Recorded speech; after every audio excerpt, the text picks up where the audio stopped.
mayam war story na tara nokshari nasigi wari sesu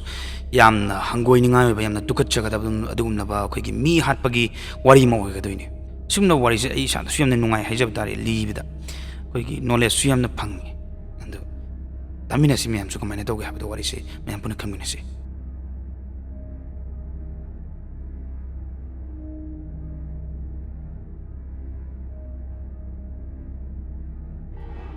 2016 June 26 की अथेंबदा अहिंगदा दीक्षित मागी नुपी अमदी मचा नुपी गा लोइनेना मयुमदा हलके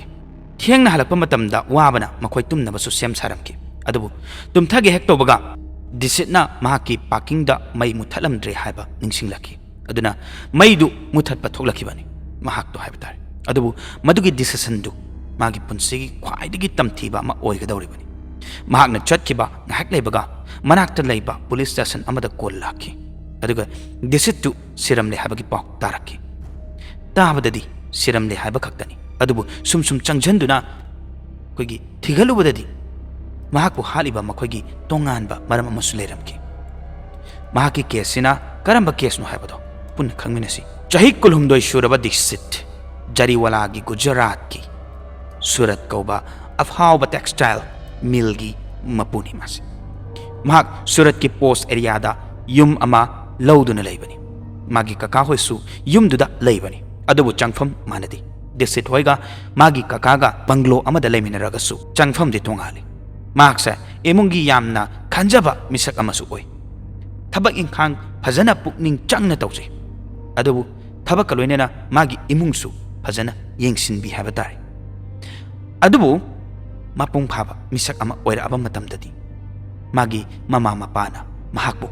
luhongnaba wa hairak ba hoki loinana disichu luhongbaduda yaningde haiba wahi haidi mahaksu luhongba yaki aduna 2013 January da Valsi Kaubi yamna masak matau fajabi amadi makok leibi nupi amaga mahak luhongki matamduda Valsi gi chahisa 20 khaktamak suki adubu nupa mayumgi imung amadi nupi mayumgi imungna yanabagi matung inna amadi asuk phaba nupa da leiba phangadaure haibagi nungaibaga loinena ani dul hongpeki amaromda disit ki imungsu harauje maramdi disit na nupi dubusu yamna pamjaru ba haibadu oiki welchi su jarewala family ga wari watai saduna sakhangna ba horame matai manawani dusu errands tawduna hongba oibana amana amabu fazana khangna ba oidi aduna hena masak khangna na ba haidana adum leimina na ba tawi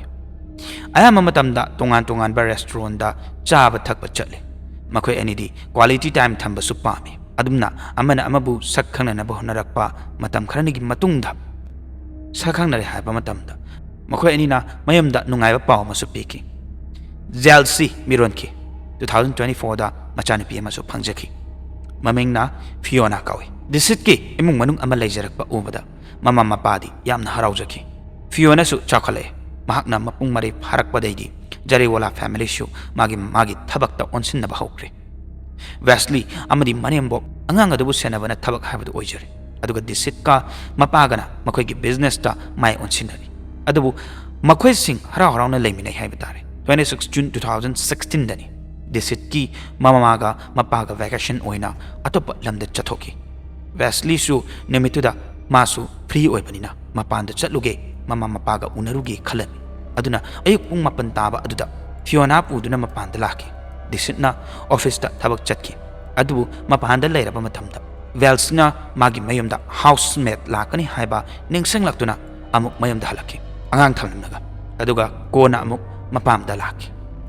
disitsu thabak loiraga magi macha amadi nupibu lauba mapamda laki chakcha thoga amuk mayumda halakpani pung tara mathoi anwai oiramani taramani habatare adubu matamduda Sarjan Society ki kangbu disit mayum manakta auto amada tongduna koithau thauraga leiramki driver duna kadai da kham doino hangagasu kham gano round chattuna koithau thau hairaki amaromda jingnaba wafamni adubu ka henna ki handana makhoina tau haiduna tawi adubu ngahaki matungda khonda car ama thauduna lakpa uki makhoi passenger ani dugi manungda amana gari dugi matung inno haibasu hairamki sum thorakpaduna akoigi banglo gi parking da khamduna kumthana rakhi makhoi humni disit Valsi amadi pikliba ꯐꯤꯌꯣꯅꯥ ꯃꯈꯣꯏꯗꯨꯅꯤ ꯃꯈꯣꯏ ꯑꯉꯥꯡꯗꯨ ꯄꯨꯗꯨꯅ ꯃꯈꯣꯏꯒꯤ bedroom ꯂꯩꯔꯤꯕ first ꯐ꯭ꯂꯣꯔꯗ ꯂꯥꯛꯇꯨꯅ ꯄꯣꯊꯥꯅꯕ ꯇꯧ ꯕꯦꯜꯁꯤꯁꯨ ꯐꯤꯌꯣꯅꯥꯕꯨ ꯇꯨꯝꯍꯟꯅꯕ ꯀꯟꯅ ꯍꯣꯠꯅꯔꯤ ꯃꯇꯝꯗꯨꯗꯅꯤ ꯗꯤꯁꯤꯠꯅ ꯄꯥꯔꯀꯤꯡ ꯃꯩ ꯃꯨꯊꯠꯄ ꯀꯥꯎꯔꯦ ꯀꯨꯏꯔꯣꯏ ꯃꯤꯅꯤꯠ 5ꯃꯨꯛꯇꯪ ꯉꯥꯏꯔꯝꯃꯣ ꯍꯥꯏꯔꯒ ꯀꯨꯝꯊꯔꯛꯈꯤꯕꯅꯤ ꯑꯉꯥꯡꯗꯨ ꯇꯨꯝꯍꯟꯅꯕ ꯍꯣꯠꯅꯔꯤ ꯑꯗꯨꯕꯨ ꯃꯤꯅꯤꯠ 5 ꯍꯦꯟꯗꯣꯛꯇꯅ 10 ꯐꯥꯔ ꯐꯥꯎꯗ ꯗꯤꯁꯤꯠꯇꯨ ꯀꯥꯈꯠꯂꯛꯈꯤꯗ꯭ꯔꯤ ꯃꯇꯧꯗꯨꯗ ꯍꯥꯏꯐꯦꯠ ꯈꯟꯖꯥꯅꯩ ꯀꯩꯗꯧꯔꯒ ꯂꯩꯈ꯭ꯔꯕꯅꯣ ꯍꯥꯏꯗꯅ ꯑꯗꯨꯕꯨ ꯀꯤꯖꯕꯁꯨ ꯐꯥꯎꯏ ꯑꯗꯨꯅ ꯑꯉꯥꯡꯗꯨꯕꯨ ꯁꯨꯝꯂꯒ ꯃꯍꯥꯛ ꯄꯥꯔꯀꯤꯡꯗ ꯌꯦꯡꯉꯨꯒꯦ ꯍꯥꯏꯗꯅ ꯀꯧꯗꯨꯅ ꯀꯨꯝꯊꯒꯦ ꯍꯦꯛ ꯇꯧꯕꯒ ꯃꯥꯒꯤ ꯃꯤꯠꯃꯥꯡꯗ ꯎꯈꯤꯕ ꯐꯤꯕꯝꯗꯨꯗ ꯁꯣꯛ ꯆꯠꯈꯤ ꯃꯥꯒꯤ ꯃꯤꯠꯃꯥꯡꯗ ꯁ꯭ꯇꯦꯌꯔ ꯀꯥꯈꯠꯐꯝꯒꯤ ꯑꯩꯈꯣꯏꯒꯤ ꯃꯈꯥꯗ ꯗꯤꯁꯤꯠꯇꯨ ꯇꯥꯗꯨꯅ ꯂꯩꯔꯝꯈꯤ ꯋꯥꯅ ꯃꯉꯣꯟꯗ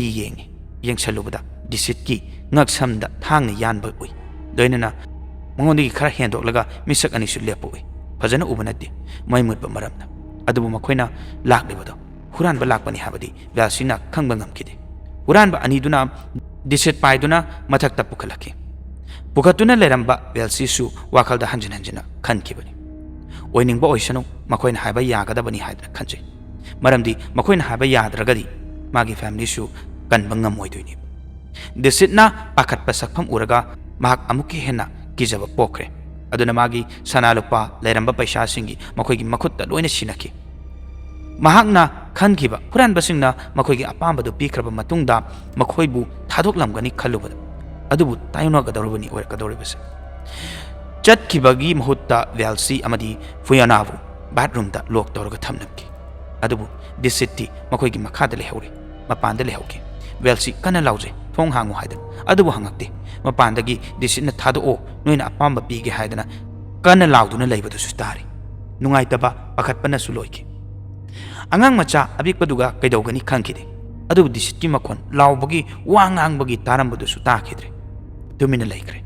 ꯉꯥꯏꯍꯥꯛꯀꯤ ꯃꯇꯨꯡꯗ ꯂꯣꯏꯅꯅ ꯃꯈꯣꯏꯒꯤ ꯍꯨꯔꯥꯟꯕꯁꯤꯡꯗꯨꯒꯤ ꯃꯈꯣꯟꯁꯨ ꯇꯥꯈꯤꯗ꯭ꯔꯦꯕ ꯑꯗꯨꯅ ꯃꯍꯥꯛ ꯎꯄꯥꯏ ꯑꯃ ꯊꯤꯔꯛꯈꯤ ꯕꯥꯠꯔꯨꯝꯒꯤ ꯋꯤꯟꯗꯣ ꯅꯝꯗꯅ ꯍꯥꯡꯅꯕ ꯍꯣꯠꯅꯔꯛꯈꯤ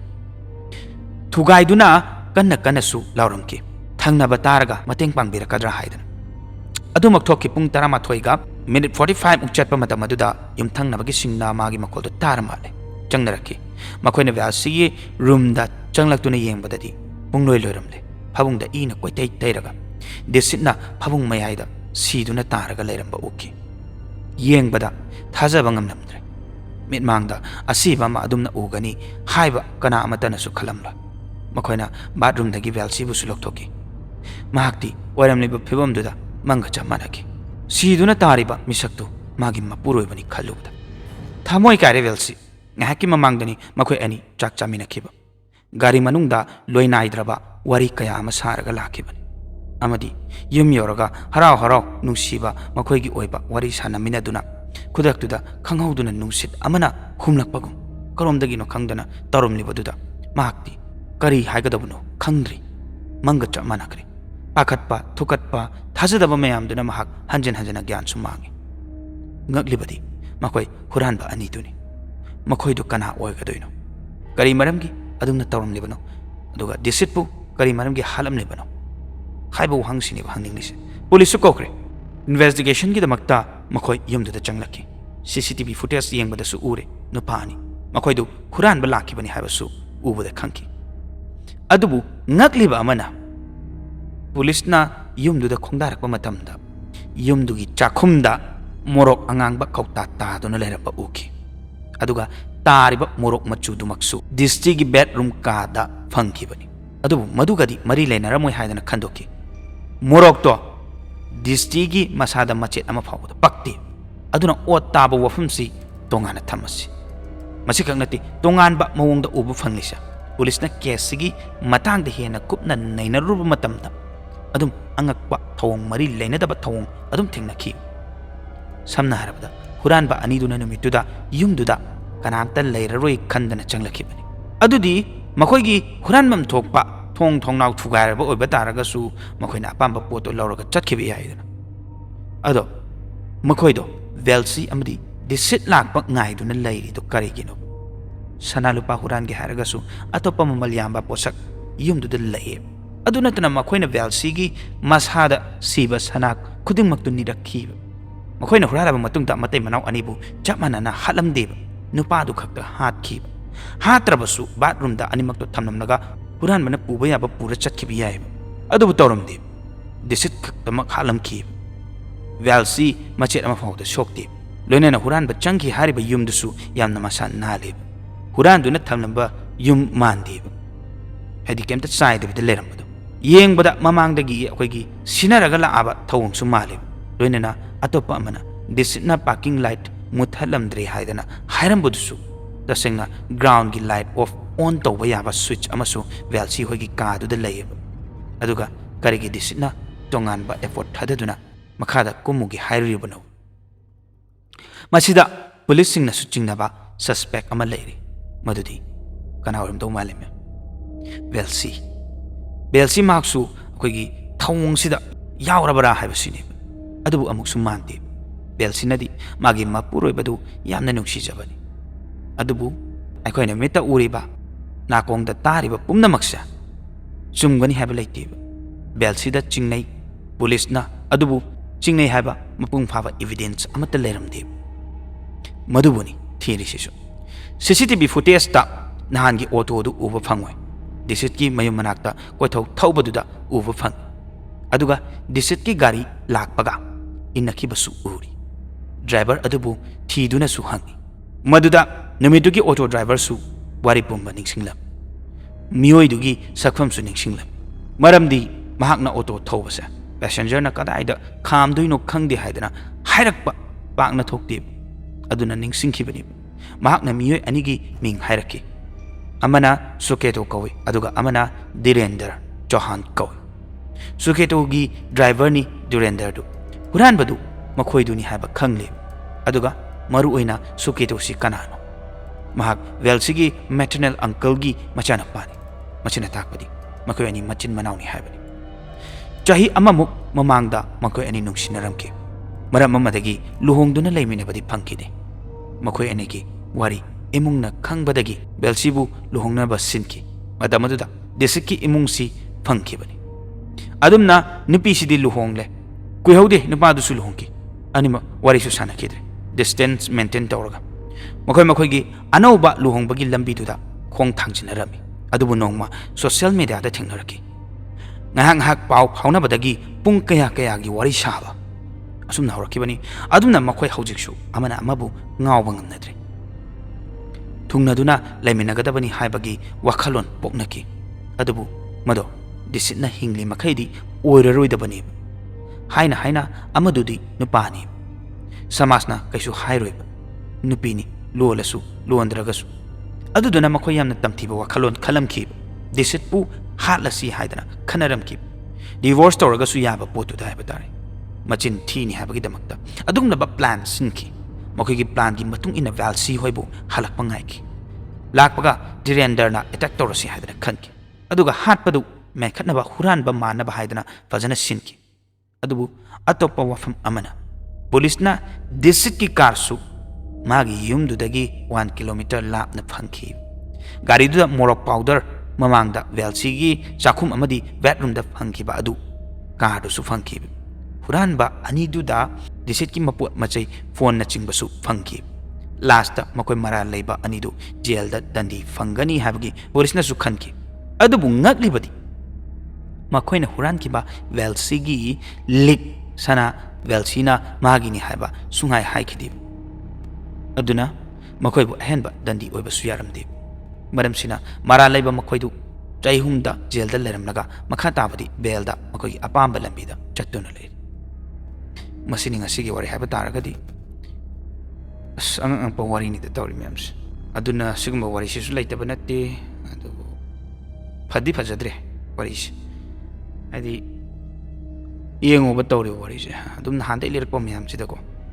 adi oiramgado manba mi sine hek oiramdaba gumba adagi oiramoi kaina khanbasine hek oirambagumba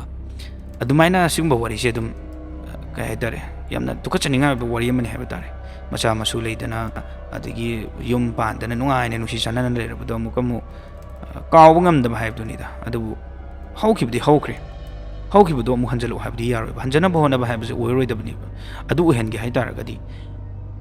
adum sigumba thoduk sidum thoktabni ado sibu kanana to na thabak no ana khoidi wakhal tasi khoidi padaba thabak toroisi afaba lambi da chachi ꯃꯤꯅ ꯇꯧꯅꯤꯡ ꯇꯧꯖꯔꯁꯨ ꯅꯠꯇ꯭ꯔꯥ ꯑꯩꯈꯣꯏꯒꯤ ꯃꯅꯤꯄꯨꯔ ꯍꯥꯏꯔꯤꯕ ꯂꯝꯗꯝ ꯏꯃꯥ ꯂꯩꯕꯥꯛꯀꯤ ꯂꯝꯗꯝꯁꯤꯗꯗꯤ ꯑꯁꯤꯒꯨꯝꯂꯕ ꯀ꯭ꯔꯥꯏꯝꯁꯤ ꯁꯨꯛꯊꯣꯛ ꯊꯣꯛꯍꯜꯂꯣꯏꯁꯦ ꯍꯥꯏꯕꯁꯤ ꯊꯝꯖꯒꯦ ꯃꯌꯥꯝꯅꯁꯨ ꯍꯥꯏꯗꯣꯏꯅꯦ ꯃꯣꯏꯒꯤ ꯃꯅꯤꯄꯨꯔꯗꯨꯗꯤ ꯃꯤ ꯍꯥꯠꯄ ꯈꯣꯠꯄꯒꯤ ꯑꯃꯠꯇ ꯊꯣꯛꯇꯕꯅꯤ ꯌꯥꯝ ꯅꯨꯡꯁꯤ ꯆꯥꯟꯅꯅ ꯂꯩꯕꯅꯤ ꯃꯤ ꯌꯥꯝ ꯐꯕꯅꯤ ꯍꯥꯏꯕ ꯄꯣꯠꯁꯦ ꯑꯗꯨꯝ ꯍꯥꯏꯍꯟꯖꯦ ꯍꯥꯏꯕ ꯇꯥꯔꯦ ꯑꯩꯈꯣꯏꯅ ꯃꯄꯥꯟ ꯂꯝꯗ ꯆꯠꯄ ꯃꯇꯝꯗꯁꯨ ꯑꯗꯨꯝ ꯍꯥꯏꯅꯕꯁꯨ ꯌꯥꯎꯏ ꯅꯣꯏ ꯃꯅꯤꯄꯨꯔꯒꯤ ꯃꯤꯗꯣ ꯌꯥꯝꯅ ꯀꯩꯅꯣꯝ ꯇꯧꯏꯅꯦ ꯀꯥꯏꯅ ꯈꯣꯠꯂꯤꯅꯦ ꯀꯥꯏꯅ ꯑꯩꯅꯗꯤ ꯑꯗꯨꯝ ꯍꯥꯏꯕ ꯃꯤꯅ ꯍꯥꯏꯕ ꯄꯪꯇꯥ ꯊꯥꯖꯔꯨꯅꯨ ꯅꯣꯏ ꯈꯪꯅꯤꯡꯉꯒ ꯅꯁꯥꯅ ꯂꯥꯛꯑꯣꯅ ꯍꯥꯏ ꯑꯗꯨꯃꯥꯏꯅ ꯇꯧꯗꯅ ꯑꯩꯈꯣꯏꯗꯤ ꯐꯁꯤ ꯑꯗꯨꯝ ꯑꯗꯨꯒ ꯃꯁꯤꯒꯤ ꯋꯥꯔꯤꯁꯤ ꯃꯇꯥꯡꯁꯤꯗ ꯂꯣꯏꯁꯤꯟꯖꯔꯒꯦ ꯃꯊꯪ ꯇꯥꯕꯗꯁꯨ ꯑꯁꯤꯒꯨꯝꯂꯕ ꯅꯨꯡꯉꯥꯏ ꯅꯨꯡꯉꯥꯏꯕ ꯋꯥꯔꯤ ꯃꯌꯥꯝ ꯑꯃ ꯄꯨꯗꯨꯅ ꯂꯥꯛꯆꯒꯦ ꯍꯥꯏꯕꯁꯦ ꯊꯝꯖꯒꯦ ꯑꯗꯨꯒ ꯉꯁꯤꯒꯤ ꯋꯥꯔꯤꯁꯤ ꯃꯇꯥꯡꯁꯤ ꯂꯣꯏꯁꯤꯟꯖꯔꯒꯦ ꯃꯊꯪꯒꯤ ꯋꯥꯔꯤꯗ ꯑꯃꯨꯛ ꯃꯌꯥꯝ ꯄꯨꯟꯅ ꯊꯦꯡꯅꯔꯁꯤ ꯌꯥꯏꯐꯔꯦ